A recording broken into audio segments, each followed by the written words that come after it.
Darius Gentry had taken her on as a cook 3 weeks earlier. From that day forward, every morning without fail, Sabrina Tate appeared in his kitchen wearing things no respectable cook would ever think to wear while preparing food, and this morning was no different. She stood at the stove in a dress so sheer the dawn light seemed to pass right through it, humming a tune that brushed the edge of recognition as she stirred eggs he hadn't asked for. What unsettled him wasn't simply her refusal to abandon the charade of seducing a man who had shown her nothing but indifference. It was the way she seemed to know him too well. She had prepared his coffee exactly the way Martha once had black, with a trace of salt instead of sugar. He had never told her that. It was a detail so private, so intimate, that the first time she mentioned it his veins had turned to ice and. Yet, there was more. At night, when sleep evaded him, he often caught sight of her drifting silently through the house. She wasn't searching drawers, nor pocketing trinkets. She was simply walking, moving as though the walls and halls belonged to her, as though she were retracing memories of a life that had never been hers. Their mornings had grown into something ritualistic, almost choreographed. She would lean against the counter, her fingertips sliding along the wooden surface marred by Martha's years of cooking. She would remark, in that calm voice of hers, how the light always fell across the kitchen table at precisely 8:15, casting shapes that reminded her of somewhere she had once been, though she could never say where. And whenever Darius summoned the strength to tell her to end whatever strange performance she was giving, she would meet his eyes with a recognition that shook him, eyes that seemed to wait for him to remember something he was certain he did not know. But this morning was unlike the others. When she handed him his coffee, prepared in Martha's exact fashion, she leaned closer and whispered words that made his hand betray him. The cup tumbled, shattering on the floor, hot liquid splashing across the planks. "I know what you did to her, Darius, and I know why you'll never confess the truth about how Martha really died." He stared at the fragments scattered like broken vows. His hands quivered, not from the heat, but from the weight of her words she could not, should not, have known. She had arrived 3 weeks ago as if conjured out of the desert air, carrying little more than a weathered leather bag and letters of reference she claimed were untraceable because the families had moved east. Well-spoken, educated, desperate enough to take wages beneath what any decent cook would demand. She had seemed, in that moment, a stroke of luck. Wood help was scarce. A cook of any skill was rarer than gold. Darius had counted himself fortunate, but fortune, he now realized, always exacted its payment, and seldom in coin. "I don't know what twisted story you're spinning," he said, forcing a calm he did not feel. "Martha died of fever, everyone knows that. Doc Henderson signed her death papers himself." Sabrina crouched with unhurried grace, gathering the shattered porcelain, her movements deliberate, almost reverent, as if she had cleared such a mess before, perhaps even here. "Fever," she repeated softly, the word rolling from her tongue like a secret. "Is that what you told them? How convenient that she fell ill so quickly, just after she uncovered what you were hiding." The sunlight pouring through the kitchen window seemed to lose its warmth. Darius had built his reputation on honesty, a rancher who had mourned his wife with the dignity the town expected. Their sympathy had been real, their support unwavering. And now, this woman threatened to strip that carefully built facade bare. "You should leave," he managed, though the command came out thinner than intended. "I could leave," she replied, lifting her gaze to meet his with a steadiness that betrayed neither fear nor doubt. She held the porcelain shards in her palms like an offering. "But then who would brew your coffee the way Martha taught me? Who would hum her tune while standing at this stove? Who would remember how you moved her rocking chair into the barn the very day she died?" The words struck him like blows. The coffee, yes, the tune, yes, but the rocking chair.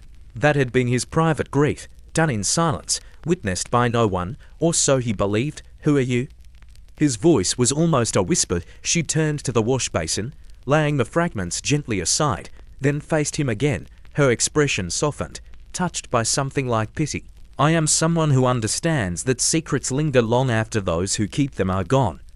And your secret, Darius Gentry, is clawing its way to the surface." Her words hung heavy, smoke curling in the still air. His chest tightened as the past he had buried began tearing itself free. He had rehearsed Martha's death until the fiction hardened into truth, but this stranger was unraveling it thread by thread.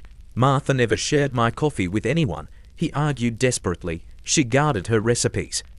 They were hers, and hers alone. Sabrina's lips curved into a smile. Martha's smile, sharp and knowing. She was protective, yes, especially once she discovered her husband was selling secrets to the railroad. Once she realized you were feeding them information about which ranchers were preparing to sell, helping them buy land for pennies on the dollar. The accusation hit him harder than any fist. The secret he had carried like a stone in his chest was now spoken aloud, loose in the air between them. It was business, he rasped, though the words felt weak even to his own ears. Martha didn't see it that way, Sabrina continued, her fingers gliding across the kitchen table's worn grain. She confronted you, she threatened to expose you, and then she let the words trail off, but the silence that followed struck deeper than any conclusion she might have spoken aloud. Martha had called it theft cloaked in business. To her, it was betrayal, a violation of everything she believed about community and trust. Darius, in turn, had tried to justify it. She didn't understand the economics of it, he told himself and her. But even now, as the words left his lips, they rang hollow. The railroad was coming whether we liked it or not, he muttered. I was only trying to protect us, to survive our survival. Sabrina corrected, her tone sharp. No, Darius. Yours, never hers. The kitchen walls seemed to draw closer around him. Through the window, he watched the ranch hands begin their morning tasks, utterly unaware that their employer's life was being dismantled by a woman who had no right to exist in his world. Outside, the rhythm of ranch life continued, steady as ever, while his own world fractured piece by piece. The fever story was clever, Sabrina went on, lowering herself into Martha's old chair at the table as if it belonged to her. Sudden, severe, tragic yet believable. Doc Henderson was all too willing to accept your tale, especially once you mentioned Martha's so-called delirium. Raving about betrayal, about dishonesty, easy to dismiss as the ramblings of a fevered mind. You're saying I murdered my wife. The words came out barely above a whisper, as if speaking them louder would give them life. I'm not saying anything, she answered calmly. I'm telling you what happened, what Martha knew, what she tried to warn others of before. The poison silenced her. That single word poison landed like a stone cast into still water, sending shockwaves through everything Darius had buried. For 2 years he had lived by the story of fever, peacefully, according to the doctor. Tragically, according to the town. Necessarily, according to the darker voice in his own head. Yet here this stranger spoke of the truth he had tried so hard to forget. His fist came down hard on the table, rattling the salt shaker. You're mad. Martha died of fever, and you're nothing more than a disturbed woman spinning tales. But the protest scraped his throat like fire, and the lie within it seared him. The night of Martha's death replayed itself in cruel clarity. Her sudden decline after supper, the confusion and then the fear in her eyes as the poison coursed through her body, the desperate way she had tried to call out, realizing too late what he had done. Am I mad? Sabrina asked softly. Then explain why you burned her medicine bottles the morning after she died.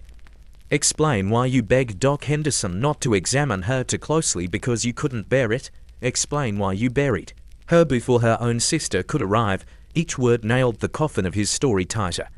The medicine bottles had held traces of the poison he had slipped into her tonic.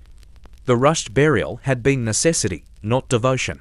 Martha's sister, arriving 3 days late, had wept over earth that already covered the truth.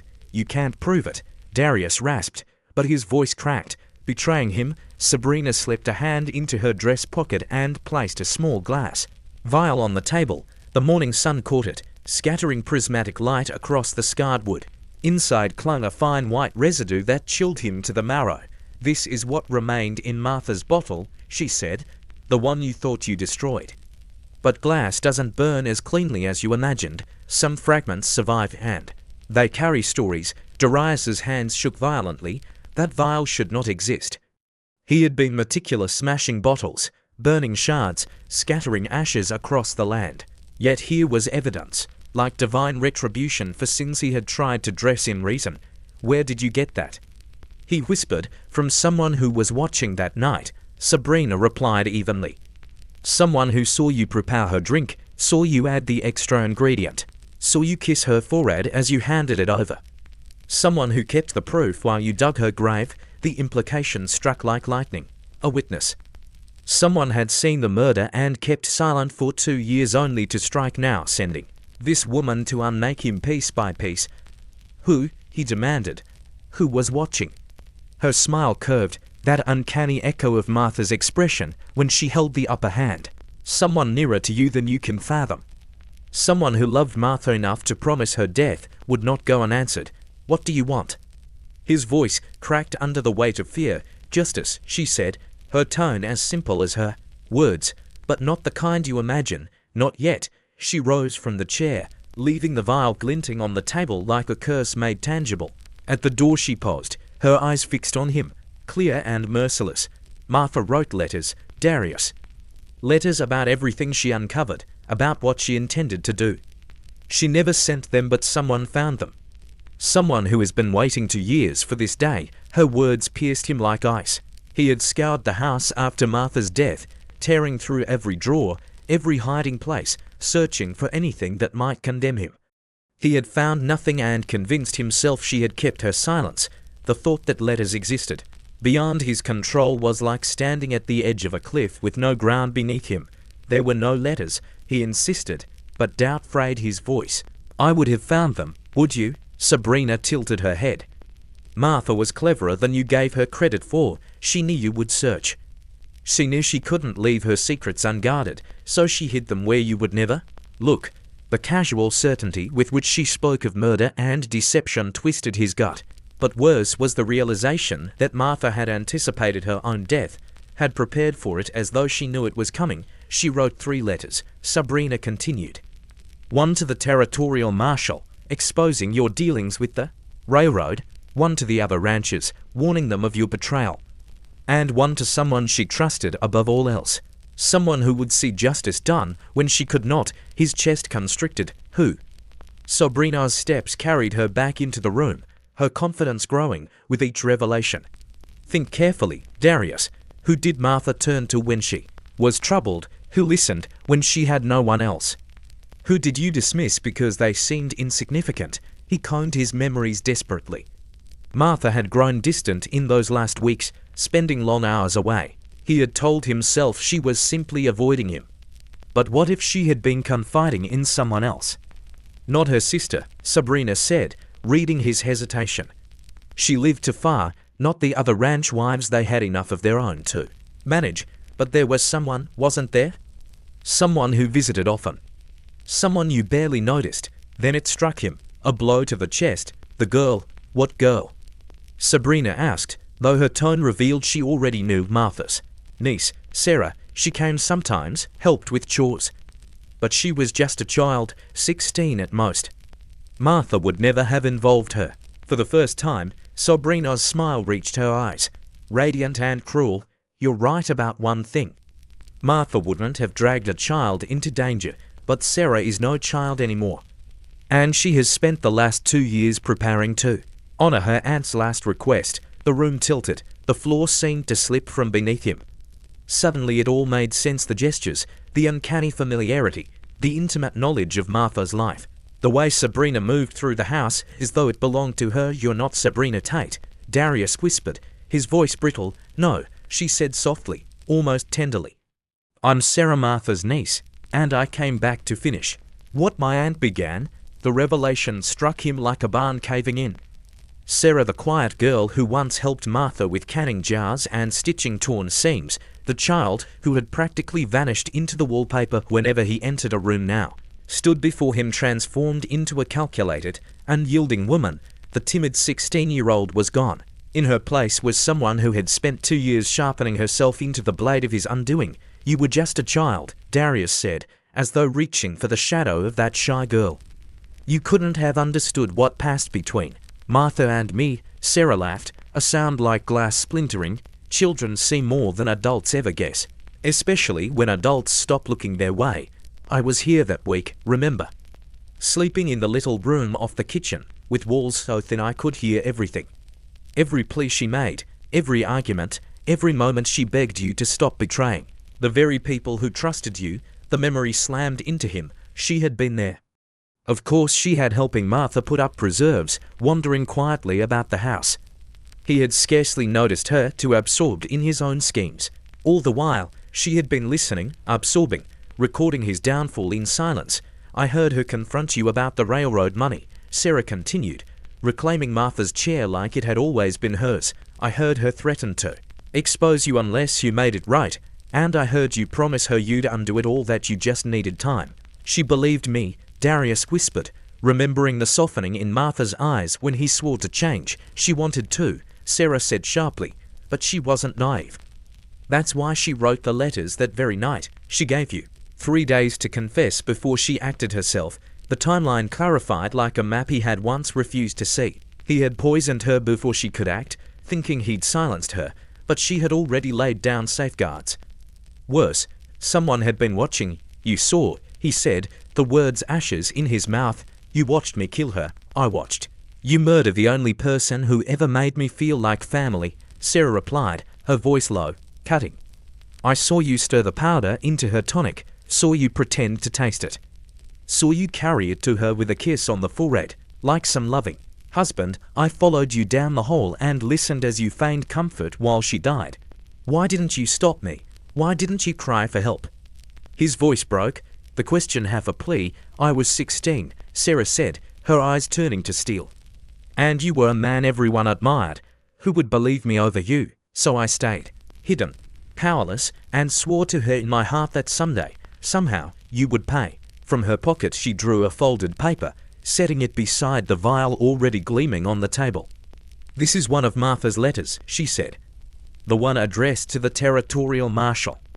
It tells everything your railroad dealings, her suspicions of what you might do to silence her.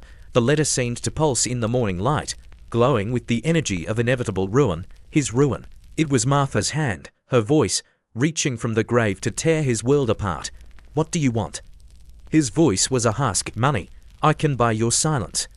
The railroad has paid me well enough. Her laughter was a jagged thing, sharp and humorless. You think this is about money? You think I built a new name, a new life, spent 2 years learning to cook like her, move like her, only to shake you down for coin? The scale of her preparation staggered him. She hadn't come for extortion, she had come as a weapon forged of patience and rage. Then what? He demanded. If you wanted me dead, you'd have hired a gun. If you wanted me imprisoned, you'd have sent those letters already. What is it you want from me? Sarah moved to the window, her gaze sweeping over the land. I want you to feel what Martha felt. The terror, the betrayal, the helplessness of realizing the person you trusted most had become your executioner. I want you to watch everything you hold dear rot away piece by piece. I already feel it, he insisted, desperation leaking through. You've destroyed me already. She turned, tears burning in her eyes, not grief, but rage hardened. To Crystal, no, Darius, you still wear the mask. Your neighbors still think you the grieving widower. The town still calls you honest. You still sleep in the bed where you plotted her death. You still eat at this table where you lied to her face. No, you haven't lost anything, not yet her. Words cut deep. Because they were true, he had carried on, cloaked in sympathy, sheltered by false respect. I'll strip it all away, Sarah vowed. Not quickly, not mercifully. You'll watch your life collapse brick by brick, just as I watched Martha die breath by breath. And when 7 days are gone, when you are hollowed out, you'll confess, not because you're forced, but because you'll beg for release from the guilt. She tucked the letter back into her pocket like a blade she could draw at will. And if I refuse, if I flee, her smile this time was predatory. Then you'll learn what I discovered after Martha's funeral, when Comanche raiders captured us on the trail. Sometimes the cruelest vengeance isn't killing quickly. It's leaving your enemy alive, but broken. By the 3rd day, he understood. The whispers had begun, Mrs. Henderson musing aloud that Martha had looked healthy before her sudden decline. The bank clerk asking careful questions about unexplained deposits. Even Father Mackenzie pressing him after service, asking if there was anything he ought to confess. Meanwhile, Sarah haunted his home with her relentless presence. Still his cook, she hummed Martha's favorite songs while serving meals he could not swallow. She rearranged furniture to Martha's old patterns, erasing his changes. She planted tokens of guilt where only he would find them, a medicine bottle in his shaving kit, a packet of rat poison tucked among his papers, a pressed flower from Martha's grave left on his pillow. The siege was merciless. Each reminder twisted the knife. Each gesture made it feel as though Martha herself had returned, haunting him through the vessel of her niece. His nights became sleepless. His appetite vanished. His sanity eroded under the weight of 7 days. For 2 years, the mask of normalcy had shielded him. But by the 5th day, fear and desperation finally pushed Darius into action. He waited until Sarah left for town, then ransacked the house with frantic determination. He riffled through drawers, overturned trunks, clawed at floorboards, searching for Martha's hidden letters. If Sarah had overlooked even a scrap, he would find it, but she had planned too carefully. She had left him nothing except a note laid neatly on his pillow. Looking for something. The letters are safe with someone you'll never reach. 2 days left. That night he paced the floor until his feet ached. He thought of escape, saddling his best horse, grabbing the hidden cash, vanishing into the lawless territories where no sheriff asked questions. But Sarah's words haunted him. She had spoken of the Comanche and their slow, merciless lessons in revenge. He knew if he ran, she would follow, and if she caught him, what awaited would be far worse than the noose. On the 6th day, Father Mackenzie knocked at his door. The priest spoke gently, but his words were sharpened blades. Parishioners had expressed concern, he said. They feared Darius carried a burden too heavy for one man alone. He spoke of confession, of the healing power, of truth before God. It was a performance crafted with precision, and Darius suddenly saw Sarah's hand behind it.